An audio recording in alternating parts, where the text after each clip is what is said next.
दिल्ली से आते हुए 350 किलोमीटर का सफर आपसे मुलाकात के लिए मैं करके आया हूँ।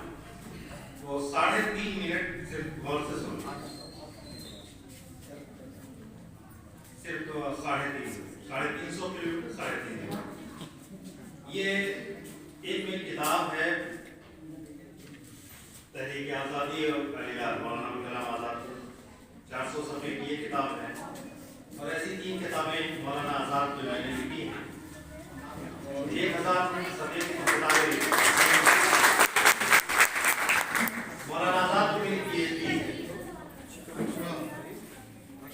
और पिछले 15 वर्षों से एक यूनिवर्सिटी में सहाफ़त पढ़ाता हूँ और मौलाना आज़ाद की सहाफ़त की बात है तो मैं शाम तक मगरिब की बात तक बोल सकता हूँ लगातार।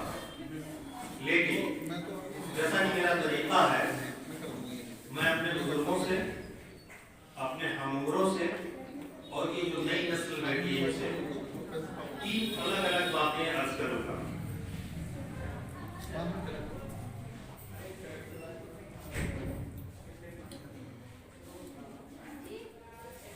वो 3 बातें अगर आप यहाँ से लेके गए या अपने साथ रख लिया, मैं अपनी कामयाबी समझूंगा, इस सेमिनार की कामयाबी समझूंगा और मोहम्मद जान साहब और कौमी कौंसिल हुकूमत हिंद के ताउन से इस सेमिनार की कामयाबी हो जाएगी।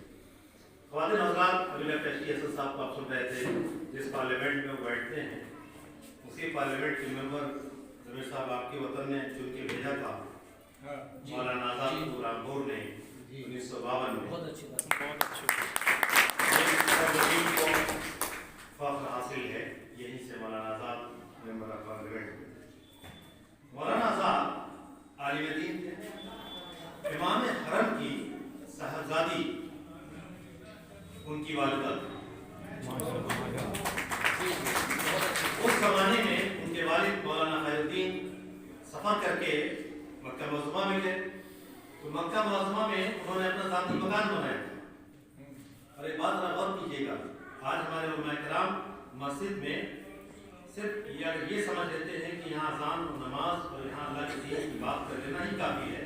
तो सिर्फ एक वाक़या आप समझिए और याद रखिएगा कि मक्का मुअज़्ज़मा के अंदर बादशाह हारून रशीद की बेगम ज़ुबैदा ने जो नहर ज़ुबैदा तामीर कराई थी, उस ज़माने में जो हाजी जाते थे वही पानी पीते थे। हमने पढ़ा है, सब जानते हैं, लेकिन उसकी हालत बहुत ख़राब